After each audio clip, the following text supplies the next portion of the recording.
Today we'll be coming to a final completion of the Sutra, hopefully. Now let's carry on. Last time we stopped at this paragraph, and let me just read it out to you so that we know what we're talking about. Now, what do you think, O Sariputra?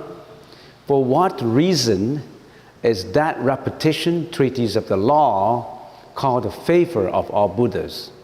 Every son or daughter of a family who shall hear the name of that repetition of the law and retain in their memory the names of those blessed Buddhas will be favored by all Buddhas and will never return again, being ones in possession of the transcendent belief, accept and do not doubt of me and those blessed Buddhas.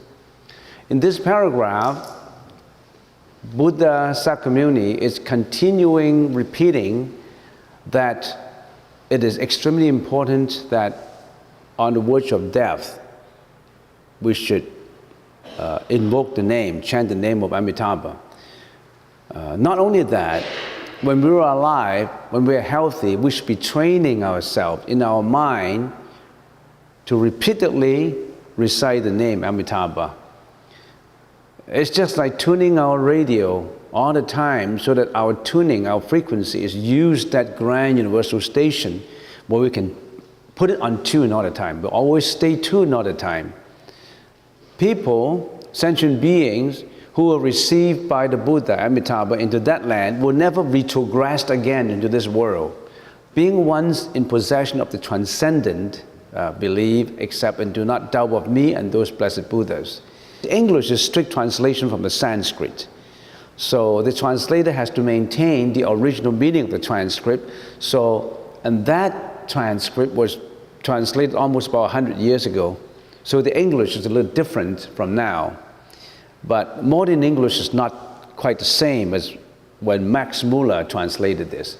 But we'll maintain the original transcript translation. So we didn't change it, but we have to get the general idea of it. I just want to remind you, Amitabha is also called Amitayus. Amita means immeasurable or boundless. Ba means light. So Amitabha means immeasurable light Buddha. 无量光. Yus means immeasurable or infinite life. Longevity. So Amitabha Buddha, the Buddha of boundless light. Amitayus Buddha, the Buddha of infinite life. And both are the same. One is also called the other. And this is symbolizing light, symbolizing wisdom, and infinite life, lifetime, symbolizing all the merits accrued, all the good merits accrue to the Buddha. Next, whatever sons or daughters of a family shall make mental prayer for the Buddha country of the blessed Amitayus, the Tathagata, or are making it now, or have made it formally, all these will never return again, being once in possession of the transcendent true knowledge. They will be born in that Buddha country, have been born, or now being born now. Therefore then, O Sariputra, mental prayer is to be made for that Buddha country by faithful sons and daughters of a family. That means there are already a lot of sentient beings who have already been reborn in there. Not just you and me, we're striving to go there after we die. We all have to die anyway. If we died, where would we go? We'll be rolling into the next life with our karma. Where would the next life be? I will tell you in another slide. When a person dies, then he's going to reincarnate into the next karmic body. Who determines the reincarnation? God? Or the Buddha? No. You yourself. All your actions, all your speeches, all those that you created for yourself, all those behavior, bad behavior, good speech, bad speech, you make your own future. You pave your own way. Are you paving your way to hell? Are you paving your way to the land of bliss, happiness? Are you paving the way to sainthood? Are you paving the way to enlightenment? You determine it, not God. Nothing to do with God, it's you. So are you not? Be careful with your actions and speech. Every action, every speech creates karma. And that karma follow you like the memory chip of a computer. It never leave you. So anything, any seeds that you have sowed, you carry them yourself. So be careful. That's why the Buddha always say, be careful with every single thought. Not just action and speech. Every thought has a karmic energy. And some are hidden energy, some are review energy, a revelation of it. The hidden energy are the seeds, that's your thought. But the hidden energy, a thought, what would a thought produce? Speech or action. When it becomes speech or action, it's an apparent karmic energy. So every thought, speech, and action all produces energy. And karmic energy. What's the nature of this karmic energy? It's either good, generally. If it's either good, bad, or neutral. What do you like to produce? You always want to produce bad energy, like you always get into killing, sexual misconduct, lying, intoxicating. You always get into greediness, fear, disappointment, anxiety, jealousy, hatred, violence. You all breed your own, you all sow your own seeds. Be careful with them. So that's what it is. A lot of sentient beings were already born in there, and there are sentient beings who are striving to be born in there. So they are chanting, they're training themselves to chant up that name already. Let's go to the next slide. And as I at present magnify here the inconceivable excellences of those blessed Buddhas, thus, O Sariputra, do those blessed Buddhas magnify my own inconceivable excellences. That means when Sakyamuni Buddha was lecturing on Amitabha's Pure Land, glorifying Amitabha's Pure Land, and the other Buddhas also glorifying Sakyamuni's land in here, magnifying all these inconceivable excellences. There are Buddhas of the 6 directions. There are many, many Buddhas. Not just one Buddha, you know. There's millions of Buddhas. What are Buddhas that are enlightened beings? We are unenlightened. When you are enlightened, you are Buddha. You are away from life and death, no more suffering. So you are a potential Buddha. Some people like to call Buddha a God. Then you are a potential God. That is the God in you.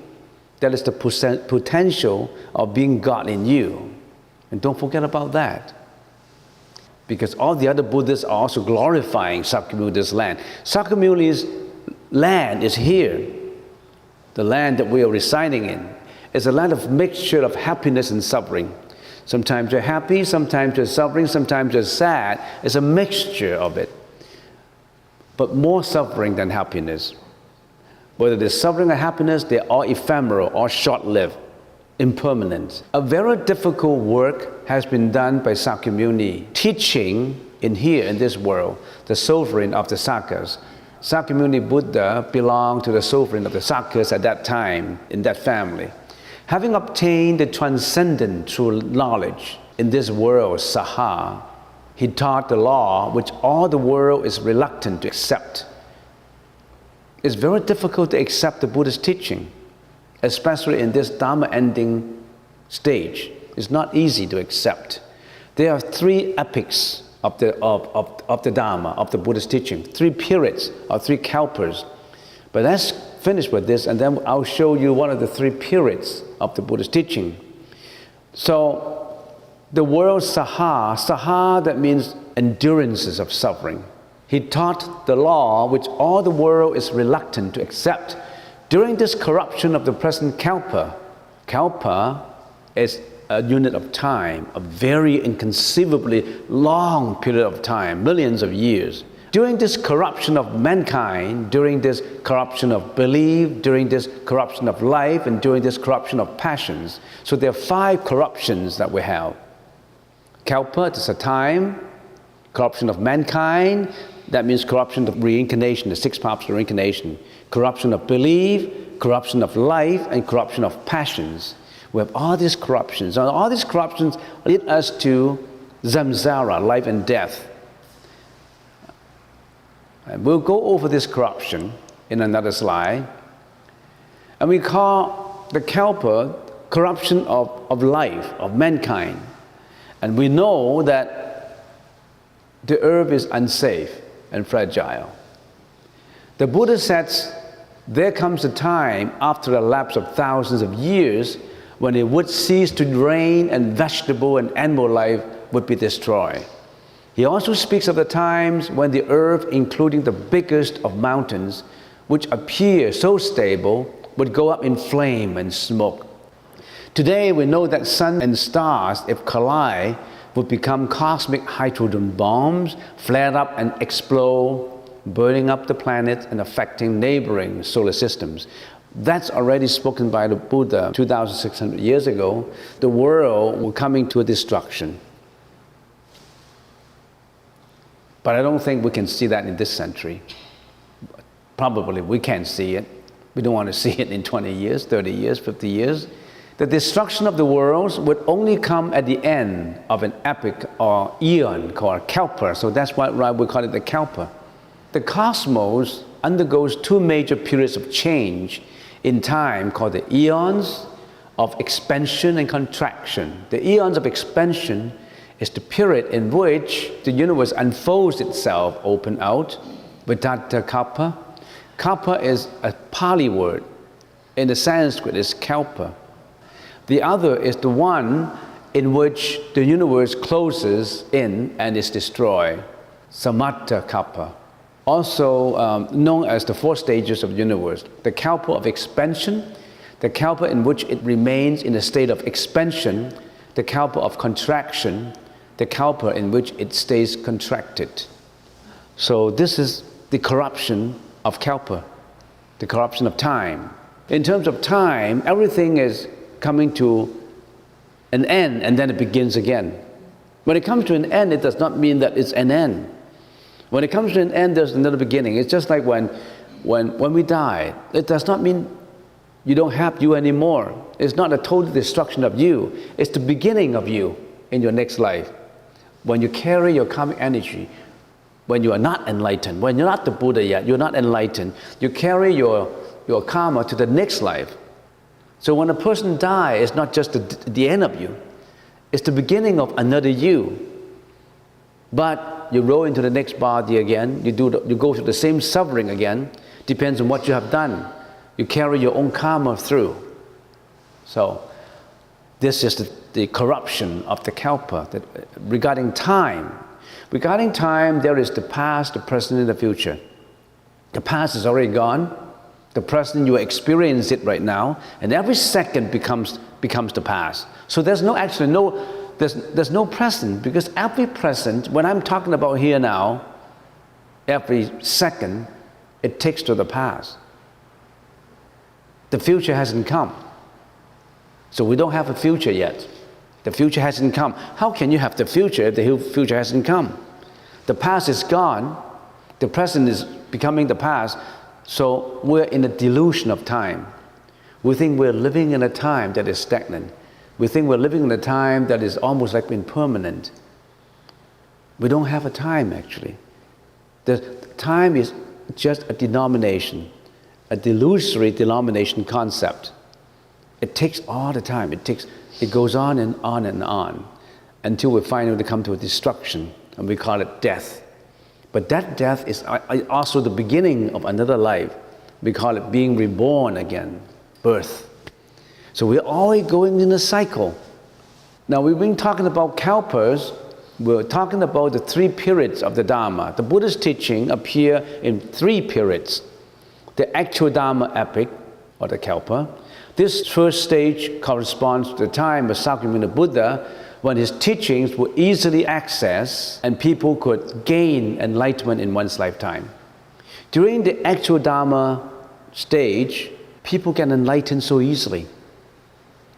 The arahats, after listening to the Buddhas for a very short time, they could get enlightened. very easily at that time. That is the actual Dharma age for 500 years.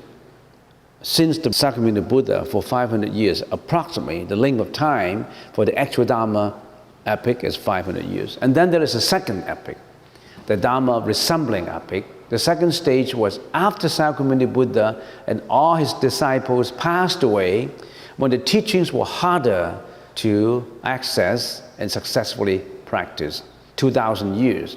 For 2,000 years, it's getting more and more difficult to learn and to practice it because of the complexities of life, because of the multiplicity of emotions and passions breeding up in one's mind. And finally, there's the Dharma ending stage, Dharma ending age. This is the last stage when Sakyamuni Buddha's teaching are extremely distant, remote, and difficult to achieve. That's for 10,000 years. Now, where are we now?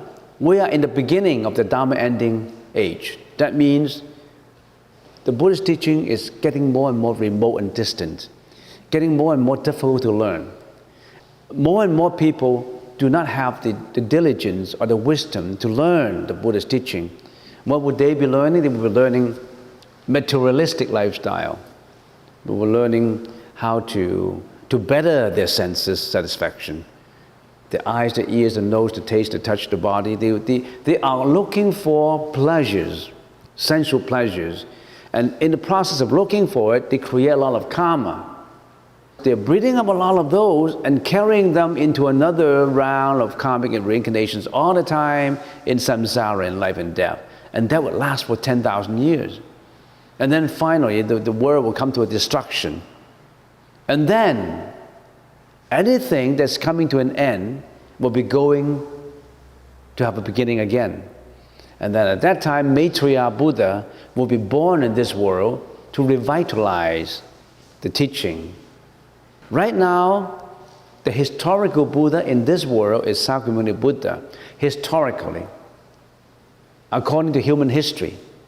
As a true Buddha, according to human history, history witnessed it. We have Sakyamuni Buddha. The next Buddha, after thousands of years, will be Maitreya Buddha coming here, coming to this world. Who is this Maitreya Buddha? The laughing Buddha with the big belly. When you enter the temple, in the garden, there is a big belly Buddha laughing, and that will be the next Buddha, the future Buddha. But that will be after thousands of years, when we're all gone and reincarnate. Maitreya Buddha will be coming out for the next round of the Dharma. So this is the destruction of the Kalpa. We're talking about destruction of mankind, not just the destruction of mankind. When we die, we roll into the next life, with the next karmic body, with our karma that we created ourselves. So it depends on the karmic energy we created when we were alive. We could reincarnate into the animal realm. We could create into the hell realm, hell victims, reincarnate as human beings again. Even as human beings, we're different. Everybody is different. How come? Even in the same realm, how come everybody is different? Because your karma that you created yourself, everybody is different. You watch your karma. Next, let's get to the last sentence now. This is even for me, O Sariputra, an extremely difficult work that, having obtained the transcendent true knowledge in the world Saha, I taught the law which all the world is reluctant to accept. During this corruption of mankind, of belief, of passion, of life, and of this present Kalpa, it is extremely difficult to believe in the Buddhist teaching. The Buddha already said it. Extremely difficult. Next. Thus spoke Bhagavat joyful in his mind, and the Honorable Sariputra, and the bhikshus and bodhisattvas, and the whole world of the gods, men, evil spirits, and jinni applauded the speech of Bhagavat. So that's the end of the sutra. All those were in high spirit after listening to it. All the gods, meaning guardian angels, they're not enlightened as yet, but they're guardian angels, they're gods. And men and evil spirit and good spirit and evil spirit, they all applauded and the speech of the Bhagavat. Bhagavan is Buddha. Oh, this is the end.